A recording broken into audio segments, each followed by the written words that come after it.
Ladies and gentlemen, now let's look forward to the future of journalism.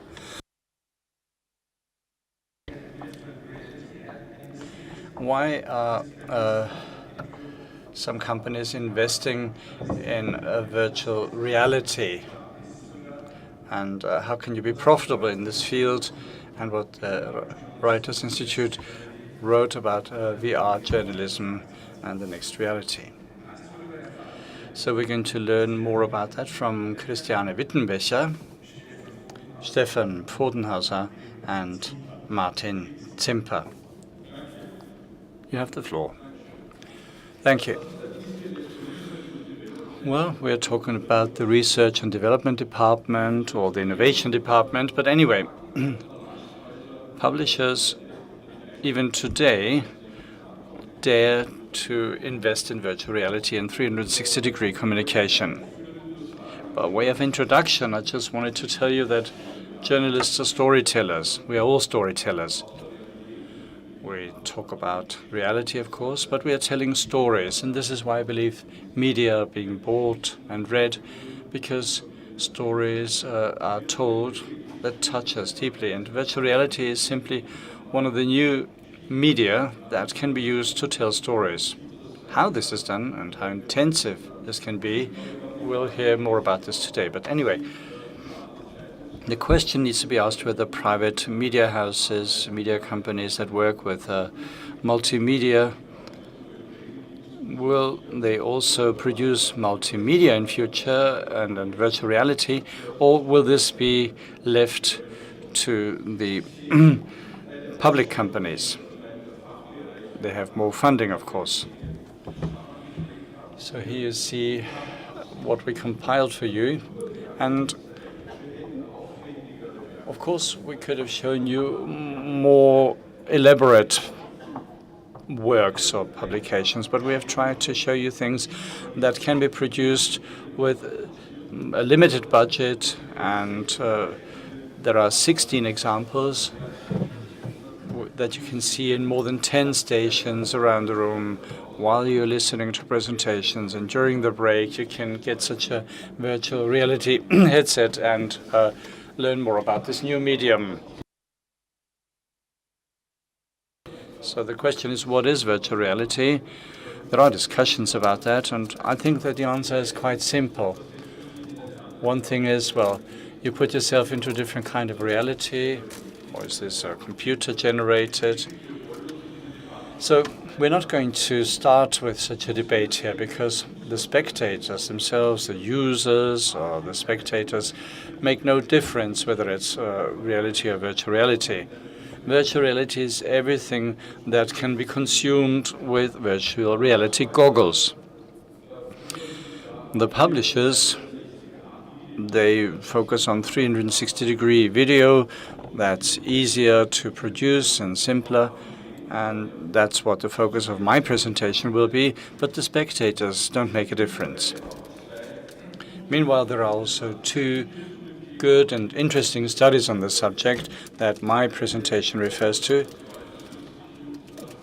One was published by the Reuters Institute, VR for News, it is called, and the other publication comes from July 2017. Google News Lab has dealt with the question of what does virtual reality mean for journalists. I think the most important thing is that the audience is just one person, an audience of one. It's not a great mass. You have a very intimate place in space.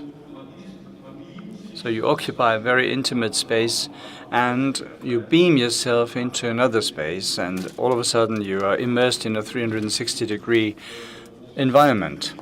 So it's a new medium where you can look around, turn around, wherever you look. It's a big spatial experience. Actually, the experience that you have is a spatial experience, and this is why it reminds us of the movies of the 50s, The Invisible Man.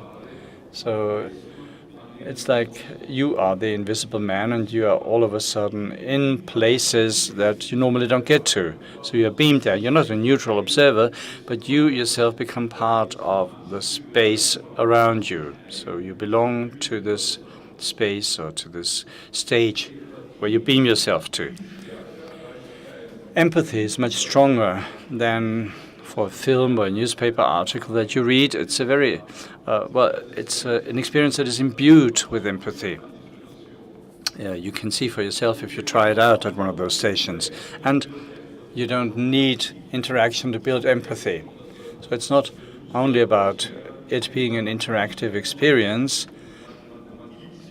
You simply let yourself go without using any joystick or without playing a game. And normal drama has 3 acts, and new journalism or grand reportage also has 3 parts: an introduction, the setup, then the confrontation with the subject, the listing of conflicts and events or arguments, and at the end, the resolution. So virtual reality also has such a tripartite structure. So on the one hand, well, you put on the goggles, the virtual reality goggles, and then you have to get used to what space you're in, because you yourself embody something in this new world. In the second part, that's the second act, you discover this world and you find your bearings in space, but also in terms of the story that is being offered to you. And in the third act, you return to reality and reflect on what you have seen, experienced, and you learn about the meaning and significance. So it's used for film, theater, but also for storytelling and journalism. And in 1905, when the first movie houses were built, well, of course, we have not really solved everything, all problems, and all the dramaturgical elements are not in place, but do newspaper media companies want to be part of that, or do they want to leave it to the film industry? Well, I have 2 guests that I would like to invite to join me on the stage: Christiane Wittenbecher from Berlin and Sebastian Pfotenhauer from Ringier, the video company. Please join me.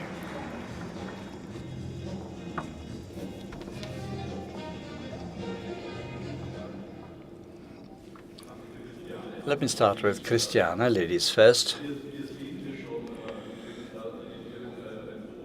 We are already seeing a picture of one of your assignments as a VRJ, but let me come back to the personal background and story of both of you. You started with MDR.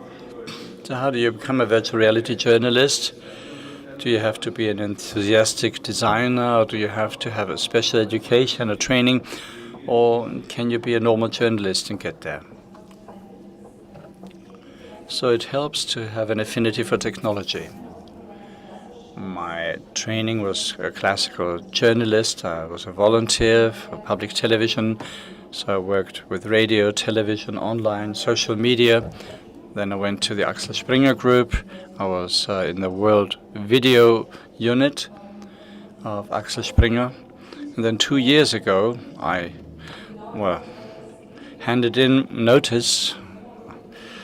And then my colleague Martin Heller founded a new company together with Ms. Dicke. And I started working as a video journalist, or VJ. So I used my own camera. I did research, I did the shooting, the cutting, and what we are now doing with VR and 360 degrees is the same principle. Well, we'll come back to that. It was just about your career. So you can come from the field of journalism and wind up at VR without having to study VR for many years. I think what's important is that you have some journalism experience, because the technology itself isn't rocket science. It's not so complex. So if you have a bit of a feeling for images, pictures, video, well, if you come from the video side, you have to delete a lot of things. You have to unlearn a lot of things. But it's not too complex. You don't need a 3-year training for that. Well, let's move on to Sebastian Pfotenhauer. He's head of video with Ringier. But you started out with Stern, 2007. What was your... Yes, I come from local journalism. That's where it all started. I wanted to work for Brigitte as a copy editor, but, well, fortunate coincidence took me to a different career. I was at a school of journalism. Somebody told me what they did in television. I found that interesting, so I went to a TV station. And then in 2007, I started with Stern, and I built up the web video department. So they didn't have any of that before. I was wondering what player should we use, how should we market it, and how should we tell a story on the web with moving pictures. So VR was still in the distant future back then. Okay, that was in 27, yes. And our unit at the Zurich University of Fine Arts was also formed back then. So those were the beginnings of web video. Now you're head of video with Ringier. We're focusing on VR, virtual reality, so that's also something important for Ringier. That's a team, the team of IntoVR, of Christiane Wittenbecher. So this is a journalism startup that works. I visited them in Berlin. They have their own studio. I really liked it. Small like every startup, but they have a spirit of their own. So they can create a lot on small space. Maybe you can introduce IntoVR. As you can see, we have a good quota of women there. Well, we got together 2 years ago. Teilweise aus festen, teilweise aus freien Kollegen. Was wir alle gemeinsam haben, ist, dass wir came from different backgrounds. What we all have in common is we came from video journalism, and we all come from traditional media, television, radio, and at some point we started working on TV, on the web, doing video stories, and when IntoVR was created, we thought about how our storytelling skills and know-how can be used for this new medium. So how can we use it for journalism and also for corporate VR? And what really helped was we are used to using the camera and technology and being alone in the field. So you're journalists who founded a startup, and who gives you jobs? Or Ringier, for example. And we're very pleased about that. We have a wonderful partnership with Brick VR. That's an app that you should download. Welcome to that. But we also work with others. So for WDR, for Welt, yes. We also produce for others, such as educational institutions, museums, or simply companies who want to tell their story using VR. What's that? Men staring at goats? Now, that was in 2017. We have an annual report that we enriched with a 360-degree video. So that's a press conference, and the journalists are given the possibility of diving into the company, going on site, see what our colleagues are doing in Nigeria or elsewhere. So it was a great experience, and everybody found it fun. And that's equipment? Or what is that? That's 360-degree goggles of Samsung. Of course, there are many others, but that goes to show the problem. If you want to watch VR, you need goggles, and very few people do have those goggles. Okay, let's click on, because the latest report on that came a few days ago. Facebook has produced low-cost VR goggles on Oculus, cost €199. So do you see any change here due to this new offer? I believe that more people will buy VR goggles. I don't believe in it. I think that the future is something different. I don't know what yet. Maybe holograph or contact lenses or whatever. These goggles, well, too unwieldy. So this will help Facebook maybe, social VR, that's what they're pushing a lot. And they also announced during the conference in California that there will be Oculus One use. There will be an app where you can see concerts live with VR. You can go there also with your friends from Tokyo and Paris, and together you can attend one event with virtual reality and have an exchange. And that is something that will help us to maybe position the subject. But I don't believe in the goggles. Das eine ist die Brille. One thing is the goggles. Und das zweite Then ist sozusagen auf dem Smartphone irgendwas mit dem Finger eben zu machen. You work with your fingers. Kannst du das kurz erklären? Can you briefly explain what we're dealing with or what's meant? Ja, das zeigt, auf welche unterschiedlichen Arten wir 360-Grad-Video How konsumieren können. 360-degree video can be consumed. It doesn't always have to be the goggles. You can use it on the desktop, computer, on YouTube, eben mit dem Handy, or using your mobile. It's called Magic Window. You use a cell phone to scan the room and to consume a 360-degree video.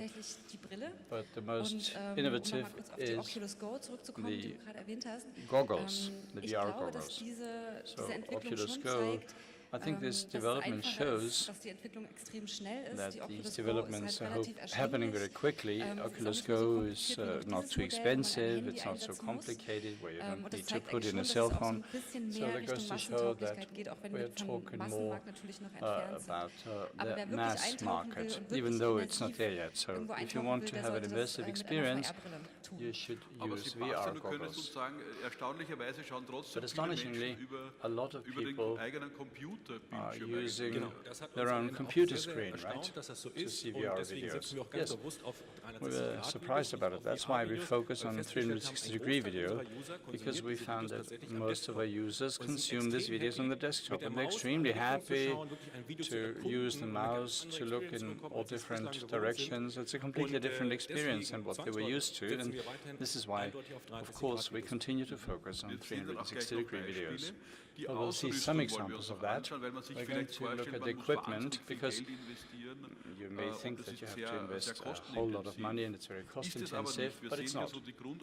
What you see here is the basic equipment of IntoVR. Maybe we can quickly talk about that. Well, this is a picture from the beginning. Meanwhile, it's become a bit more, but basically it's the same thing. So, mehr als das, was wir brauchen, wenn wir we als don't VJs need a lot unterwegs more sind than mit what we Spiegelreflexkameras need if oder we Camcordern oder was auch immer.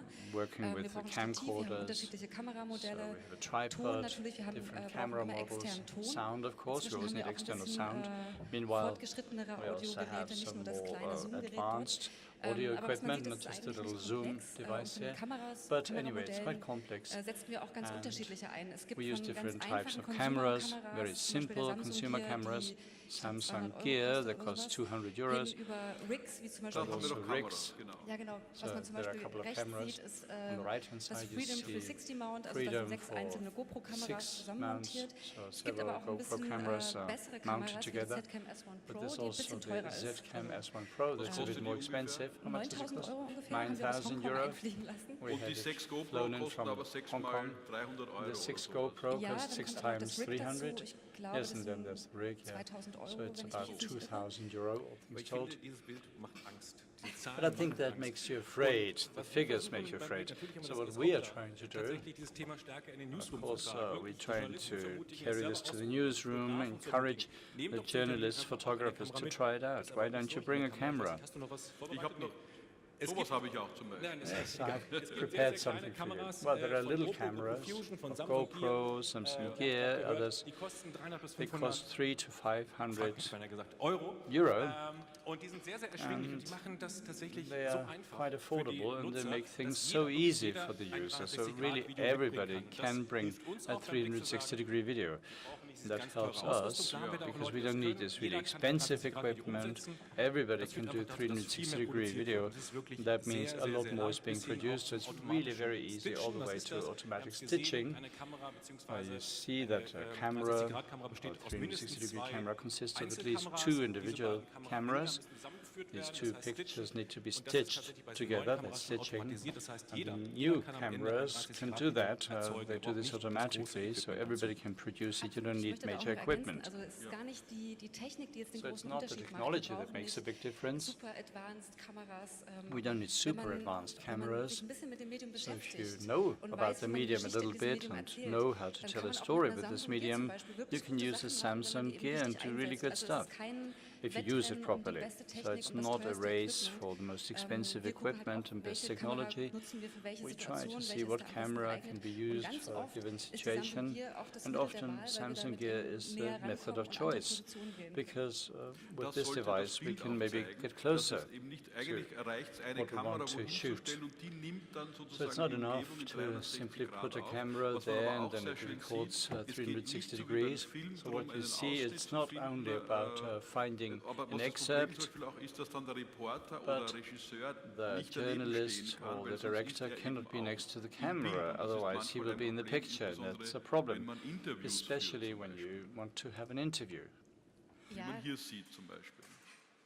Das ist in der Tat auch mit der witzigste Teil an Yes. VR-Reporter-Dasein. The VR reporters always need to hide from their own camera. There are situations where you really need to learn, but you shouldn't find it embarrassing to hide somewhere, switch on the audio, leave the camera alone, and then people give you funny stares. But anyway. How do you ask the question? Well, if I interview a protagonist, I normally have a classical audio interview. I just sit there with my microphone and have a reasonable discussion with the person. And then I think about what 2 or 3 aspects of this interview do I want to have on screen. And then it's about preparing the interview partner properly briefing him or her and telling them what it boils down to. In most cases, it works really well. That's quite astonishing. I was surprised myself. So we have to place the camera in front of the protagonist, we ask our questions, we hide, and then here we go. And that creates the feeling that when you wear the goggles, and if you are in this place virtually, you have the feeling that this person is talking to you, meeting this person personally, face to face. So the VR user who watches this is just a witness of a discussion, but I want to have this immersive impression. So you are there, and that's the only way you can do it, through this, by wearing VR goggles. So these are some of the challenges for VR productions, right? Where to put the cameraman, we discussed it, and those cameras normally, fish-eye perspective, so you have to find the perfect location for the camera, and what's different is the cutting is much smaller. So you can cut every 15 to 20 seconds, because the user takes time to find his bearings. He's in a 360-degree room, so he has to check, where am I, where's up and down, left and right, and then you can cut to a different sequence. So 15 to 20 seconds is actually quite short, but it all depends on how complex the picture is. We found that if you have a picture with a lot of details, or the place is really unusual, uncanny, then you can keep the picture longer than 20 seconds. So the camera is normally static, of course, but if the picture is interesting, then we have to see, well, to make sure that it's not too short. Otherwise, the users are frustrated and confused, and then they have the impression that they missed something and they need to go back. So this is something that requires, well, a lot of experience, and you need to do it on a case-by-case basis. Ringier is actually a pioneer, but you only found out about this technology yourself. You joined the company 2-3 years ago, and you found that they have VR, but they didn't call it that. Well, it was a bit different. You received Dominik Baumann. You have somebody who comes from 360-degree photography, started dealing with this at an early stage. He's got lots of skills. He's really leading in 360-degree video, and with somebody like that in your department, it's much easier to decide that we're going to also produce an app and do more 360. So that's the reason why we went for 360 increasingly. But one of the most successful VR videos is also a flight with